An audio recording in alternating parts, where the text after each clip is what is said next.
Just a quick introduction. My name is Glenn Russell. I'm a retired consultant anaesthetist and medical director. And what Sfazi has asked me to do is just to talk through my career. And I will do that and share some of my stories. And then we'll reflect a little bit on any advice I might give you if you're choosing to take up medicine as a career. So we start. I won't spend too much time on my bio because that's basically what we're going to talk about. Okay. Okay, well, I was born in Glasgow in Scotland, and at the age of 4, my parents and I emigrated from Scotland to Kenya. My father was employed at the university there to teach journalism, and I was lucky enough to grow up from the age of 4 to about 15 in one of the most wonderful countries on the East Coast that you could ever hope to visit. I went to a multiracial school. The climate was fantastic, and the picture on the left is very much how I felt like life was for me. Life was a beach. It was great fun, and I was privileged. At the age of about 14 and 15, it came to the question of what I was going to do in terms of the rest of my life educationally. And it was thought, although I've never been the most academic person, that I would want to go to university, and that would be back in the United Kingdom. Now, to go to university in the United Kingdom, as many of you will know, as an overseas student is very expensive. And so the plan was that I would have to go back to boarding school in Scotland and then apply to university and get a grant from there. And so for that reason, at the age of 14, I went from the Valhalla life that I had to Dumfries in Scotland. Now this school is the one that I went to. It is actually as grey as it looks. It was a complete culture shock for me at the age of basically 15 to go from Kenya to the middle of Scotland. I had no idea the world could be that cold. I had never really seen snow before, and I saw plenty of it.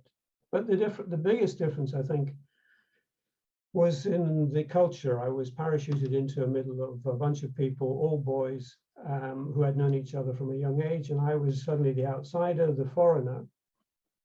And because I was from Africa, I was different again, and I got a real lot of racism at that time.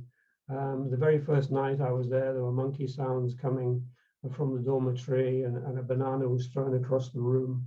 And this was a difficult time for me. I would say it was the most difficult time of my career. There was much conflict, both physical and verbal. And it was really difficult for me to settle with my parents then, 4,000 miles away. The only way, in fact, that I was able to integrate at all was through sport, and I had played a lot of rugby in Kenya.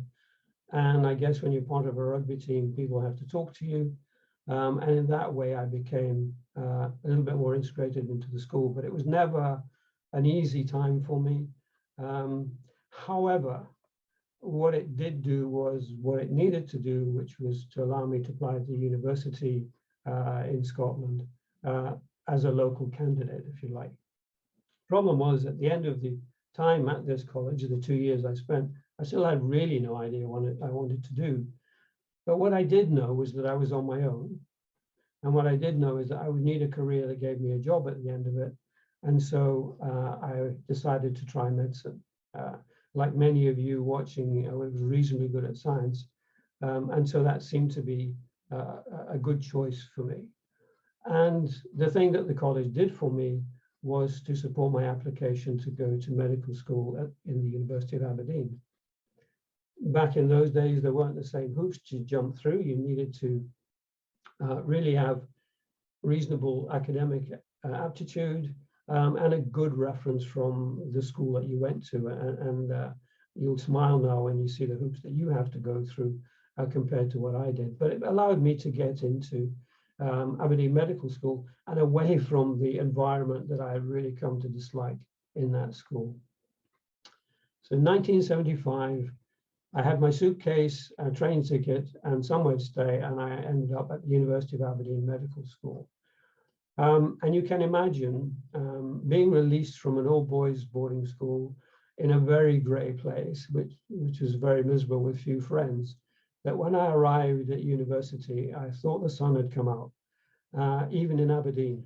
Even with the climate that you can find in Aberdeen, I was in a much happier place. And that showed in my first academic year. I had too much fun and far too many resits. I was summoned to the dean and told that if I didn't actually do some work that year, it really wasn't going to go well for me and I would be thrown out. So my first summer was spent doing resits, and I kind of got the message that it was important to really put some work in. I have to say right from the beginning, that I was very average academically at the best of times, and if I didn't try, I was woeful. In the second and third year at university, I met my wife, who was very much she was a police officer. I actually met her when I was having fun at a party.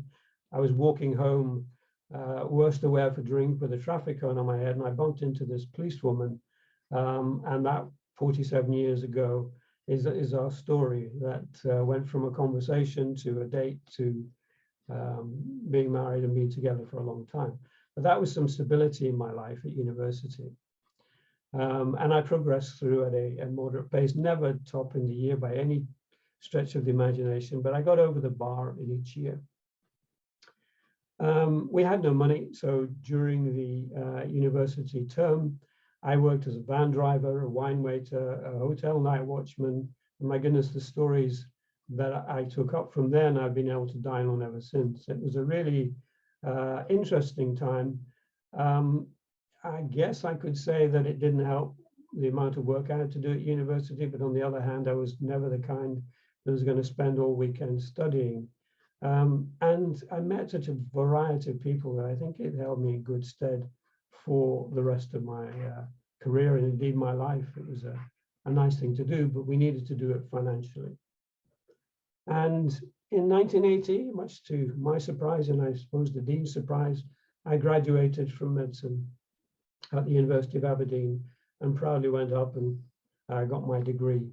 And that was that. The problem with me again was, much as I didn't really know what I wanted to do medicine, now that I had graduated, I still didn't know what I wanted to do really. I had done all the specialties that come with it. And much as I liked them all, none of them really, hit me in the face. But what I did want to do was spend time back at home again. By that time, I was engaged to my wife, so she was working as a police officer in Aberdeen. I couldn't spend a lot of time to go abroad, but I managed through contacts to get a research fellowship back in Kenya with the Liverpool School of Tropical Medicine. And the research project was to look at the incidence of bilharzia, which is a waterborne parasite in school children in an area called Masinga in Kenya, where they were going to build a dam, and to see how the bilharzia was affecting the children in that area. So I jumped at that. They were going to give me a car, a little portable laboratory, and I got to go back to Africa and to feel the sun on my face again. And I always felt that that was my home in the first case. So I went back and I was a school doctor in a primary school. I'm sorry about the flickering, but I hope you can hear me. A primary school in Kenya. And two parts of the job. One was to examine the children. The picture on the left is me as a much younger fellow looking at a little girl who had quite bad malaria. And on the right is a picture of my research project. Now, this bilharzia parasite gets in the bloodstream and then nestles in the bladder of the children. So the eggs from the parasite are passed out in the urine. And my job was to examine the children at the school and to get a urine sample from them and examine that for the parasite and try and correlate how well the children were with the amount of parasite. which was very interesting for the school children. I must say they were some of the loveliest people I've ever met.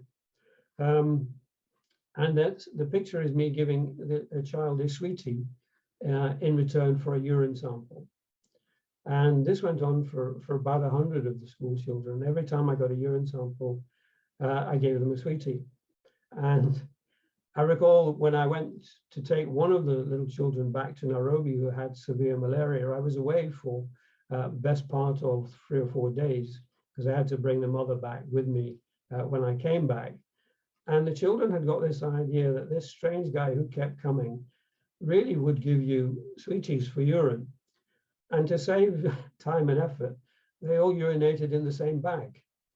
And when I arrived back, I was presented in front of the whole school with there must be about 6 liters of urine all in one bag, and with great joy and process. So I ended up giving all of the children in the school a sweetie, but I couldn't tell them that it was of absolutely no use. And I had very carefully to take a large amount of urine back in my car to the lab before I could get rid of it. But it just was an example of how nice and how good and how appreciative the children were. And I enjoyed that very much. It was only 3 months, a little bit isolated, but some fascinating clinical medicine. But when 3 months was up, I needed to go back to Aberdeen and figure out what I was going to do. I still wasn't sure. I tried pediatrics, 6 months of that. I really liked it. I really enjoyed it, but the emotional side of it, I thought dealing with not only a sick patient, but the mother and father and family, I found emotionally very draining. And to do the job properly, I didn't think I could actually have that distance between the children and my own emotions. So much as I enjoyed it, I gave that up. My next port of call was general surgery and taking out appendixes and repairing hernias and all that. And to be perfectly honest, I got bored with the repetition of it, even over a short period of time. But I was always fascinated by the guy at the other end of the table who was an anaesthetist. And he was very much one of the guys who inspired me for the rest of my life. He was an excellent doctor, a consultant anaesthetist, and he always seemed to be calm, be collected, and do amazing things, putting people to sleep, major operations, waking them up, no pain at all, smiling and joking, and yet he knew everything about everything. And he encouraged me and said, maybe I should try my hand at this. And that, for me, was when I really hit my groove. He was absolutely right. And my restlessness carried on. And I actually went to Chester, which is in the northwest of England, a nice leafy city. And I started my anesthetic career. And for the very first time, I think, because I'd found my groove, my academic performance really improved. I knew what I wanted to do. I really enjoyed it. And I passed all my fellowship exams the first time, which if you'd asked the dean of the medical school whether I was ever going to get to that stage, he would have been very surprised indeed. And I quickly finished my basic training in the Mersey region in Liverpool and Chester as a middle grade anaesthetist. In 1984, I went to the Regional Heart Centre. I was fascinated by the heart. I was particularly interested in the interaction of anesthetics and the heart and how that would work so that you could keep the heart working well at the same time as having people deeply unconscious. And I took a year out to do cardiology and chest medicine, and I learned to put in pacemakers and do those various things.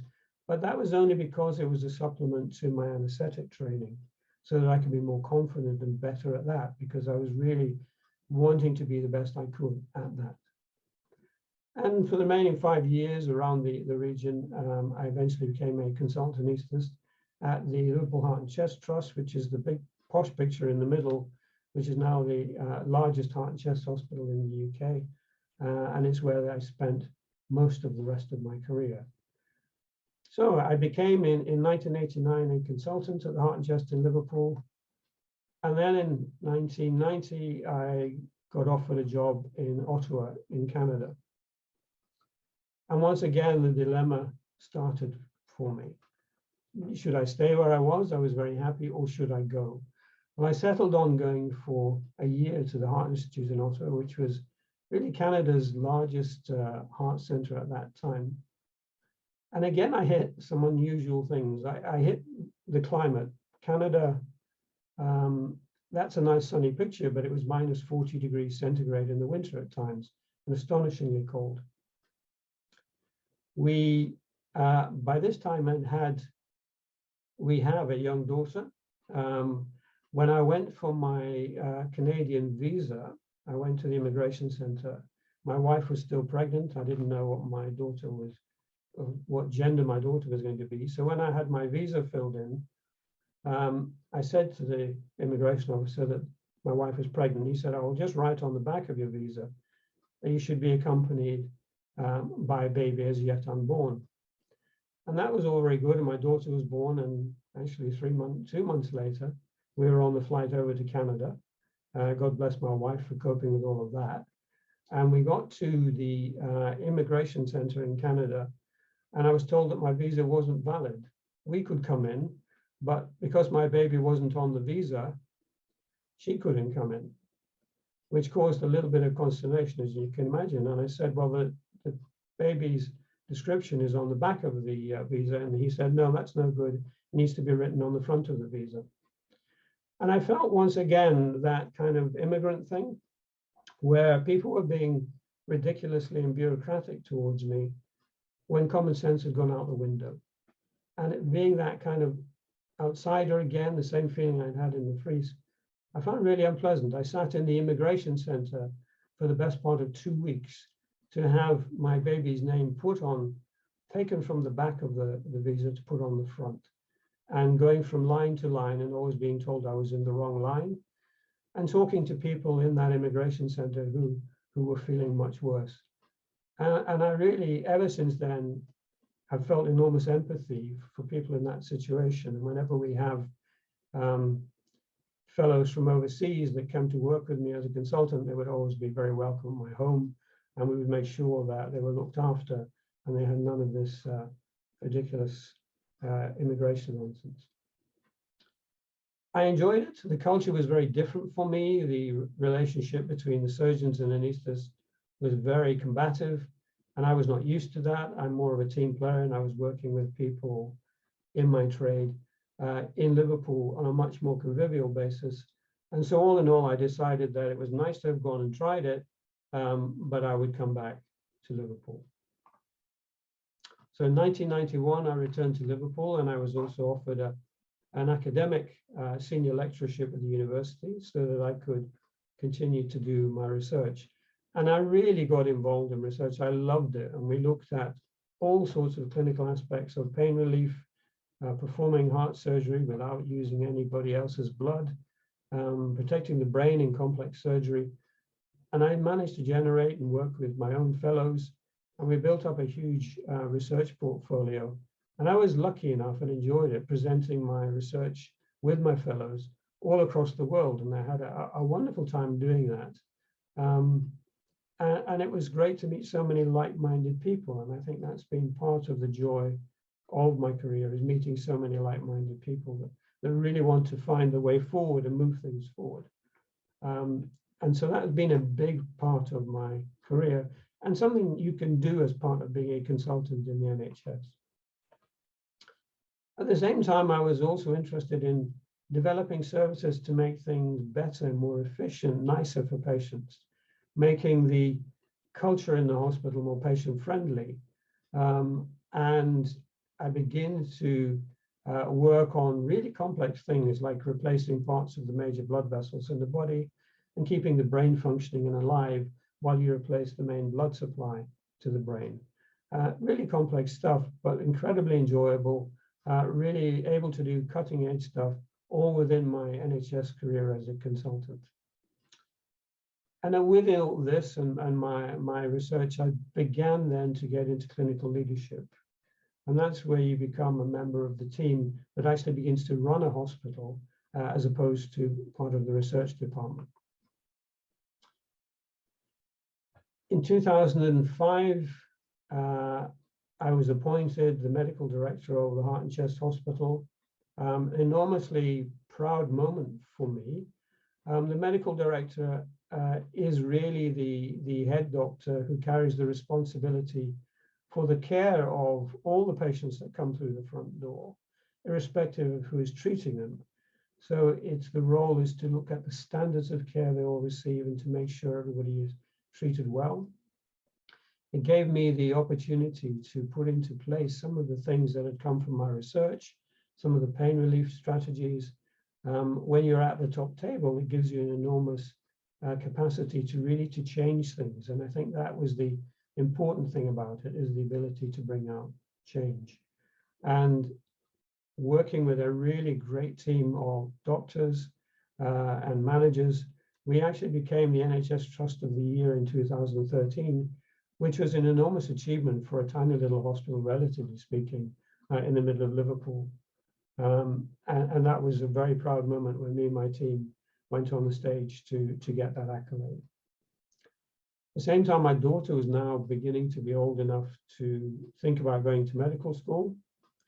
And because I was in the trade, it was very easy for me to get her the attachments and placements that you all know are so difficult sometimes to get if you don't have those contacts. And well, I have to say I did that for my own daughter. It occurred to me that this can't be the right way things are done. And I was sitting in the middle of Liverpool, surrounded by people, very able students in good schools who didn't have that advantage. And so we put in place an access to medicine program. And that access to medicine program allowed upwards of 30 of our local school kids who didn't have a doctor in the family and didn't have the contacts they needed to do that on their own, to come and spend up to 3 months over the summer with a consultant in our hospital, access all departments, and also to sit in on clinics and meetings and see surgery and really get a feeling for what hospital medicine was like. And we also managed to link that to some general practices and then help them with their personal statements and how to present themselves and all the things really that migrant leaders are trying to do for medical students today. And that gave us a success rate that was actually around about 50%, which was very good for the kind of group that we were really working with. And it was so wonderful to see those children coming back as junior doctors in my own hospital. I spent 10 years doing medical leadership. As I say, I enjoyed it. It comes with its stresses. And in 2015, I stepped back to my clinical work and also was an advisor for Liverpool CCG in reorganizing the cardiology services across Liverpool. So whilst I was able to continue the clinical work that was my first love, I also carried on trying to reorganize services and thoroughly enjoyed that. In 2021, I decided I needed a different challenge and I retired. And I trained as a coach with the Institute of Leadership and Management. And today I spend my time coaching senior executives and clinical leaders. I work sometimes with doctors who are struggling and have difficulty to try and work through their problems and help them get back into mainstream medicine. And I work with other organizations. Petros is led by Professor of Psychology Joe Clark, that works on resilience, which is an important thing in the anesthetic trade, where terrible things can happen to you and to patients, and you need to overcome that. And finally, I'm very happy to be appointed to Migrant Leaders as a mentor. So that's my career in a whistle-stop tour.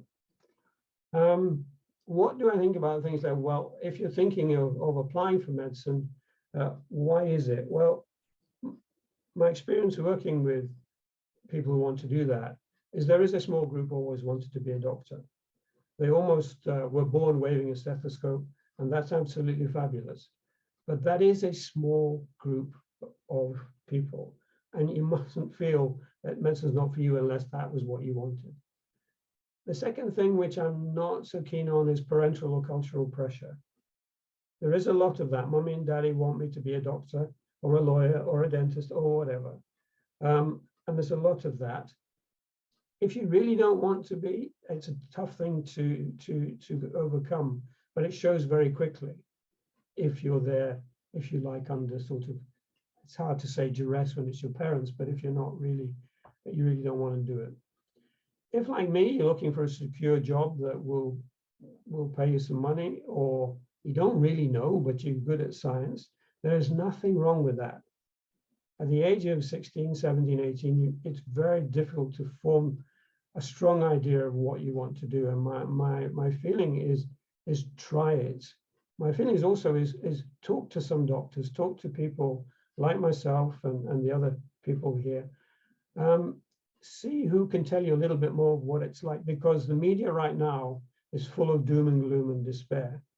If you listen to everybody's leaving the NHS, blah, blah, blah, everybody's unhappy, everybody's miserable, nobody would go into it, and that is far from the truth. So research a career in medicine, do what you can to read around it, talk to doctors, but don't be put off by the constant chatter of social media about how the whole world's falling to pieces, because it is an amazing career, and to be prejudiced by something like that, I think, would be a mistake. There are lots of sources of volunteering. Now, people worry about their personal statements, and all the personal statement wants you to do is show some commitment to caring.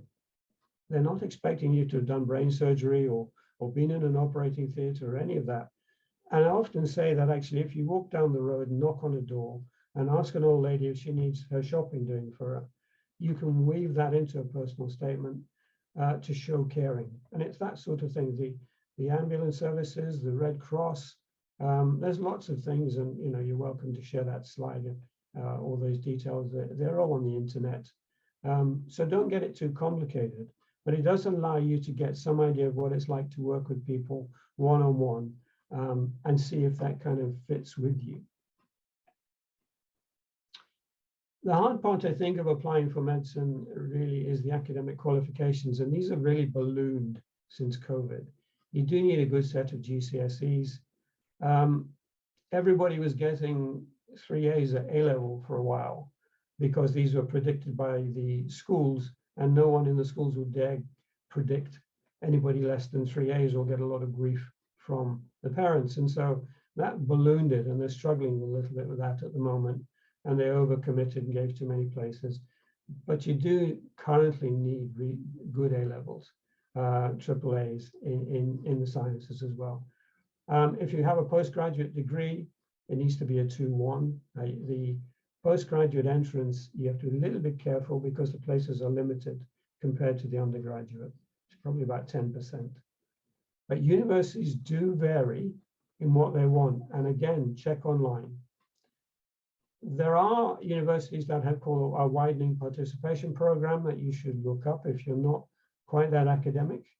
There are criteria for you that you need to satisfy to do that, but they may allow you to enter the university with less academic qualifications because you've had a disadvantaged background and it's been really difficult for you to get those higher qualifications. So again, look for those universities if you think you might be struggling to get those academic qualifications. It's a big hurdle. One thing that people do ask me, and I see a lot of people getting very preoccupied with which medical school should I go to. I would say, think about where you'd like to live. Think about where you can afford to live, because if it's cheaper to live in your hometown or indeed at home, uncool as that may be as a student, perhaps, then that's a big consideration. Some people like the sound or names of universities, Oxbridge, this, the other, and if that's the case, fine, it's not a problem, but it's totally unnecessary. The UCAT or BMAT or UKCAT or BMAT is the test that now everybody has to take in one form or another. It's becoming increasingly important. I would say it's becoming more important as a first hurdle than even the personal statement. And that's a big turnaround from my day and from previous days. So that's an area you have to prepare for, but some universities want the BMAT, some want the UKCAT. And so look that up, see how that fits with you, because they are slightly different in terms of their approach. Individual needs, I've talked about widening and access, that focus down on that if that's what you want to do, if you don't have academic qualifications. And postgraduate entry, be very careful. That is the university that has a significant number of places, because often they don't. And it's really hard to get in because the numbers are so small. Does it matter which medical school you go to as far as your career is concerned? Absolutely not. If you ask me to look at the doctors that I've employed in my trust over the years, I would not be able to tell you what medical school they came from. I'm not in the least bit interested in where they started and what medical school is. What I'm interested in is what they come and what they brought and what they developed from their degree. So as far as your career is concerned, it doesn't matter at all what medical school you came from. So don't let that be an issue. I really would focus on the other things that are more important to you. Things have changed from my day when I was lucky enough to have a student grant, and it was a grant which was money given to me, and also a small maintenance grant. It wasn't sufficient, but it allowed me to get by along with working. Now it's a loan process where you will have to pay back up to £90,000 if you have the full support. That it is means tested with your family. But with means testing, you may have the full support, but you will have that debt at the end of it, that student loan that you have to repay. Now, it can be £90,000. Don't get too alarmed by that. You will be able to pay it back, but it has changed things, I think, a little bit in the way doctors think now. If you're going to leave medical school, buy a house, you will have a mortgage, you'll buy a car, you will have a loan, you will have a student loan to pay off, so there's 3 to start with. A lot of young people going into general practice aren't interested in anymore in buying into the practice. They would rather be salaried doctors, and that's a kind of change from the older model. But it is a consideration, but don't let it put you off.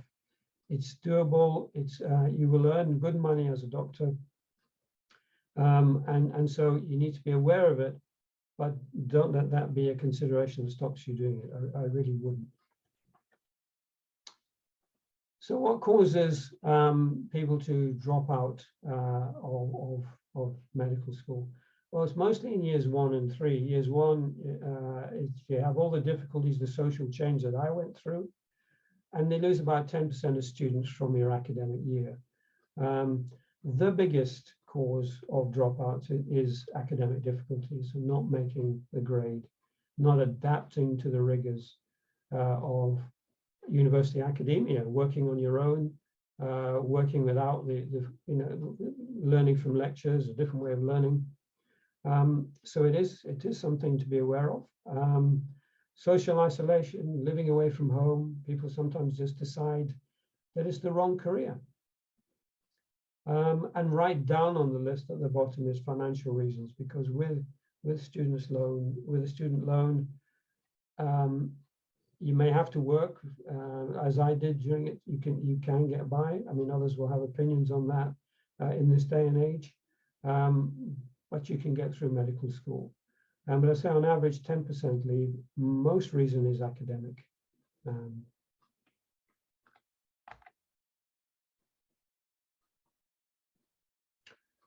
So just summing up, my final kind of thoughts on this is, don't be concerned you have to be academically brilliant to have a really great career in medicine. You don't. I'm possibly a very good example in that. Medicine has very many different aspects to it. And the trick is to try them out, find one that really fits with your personality, with what you want to do, and then run with it, because it is a brilliant career. And I look back and I would not ever have wanted to do anything else. And I'm not alone in that.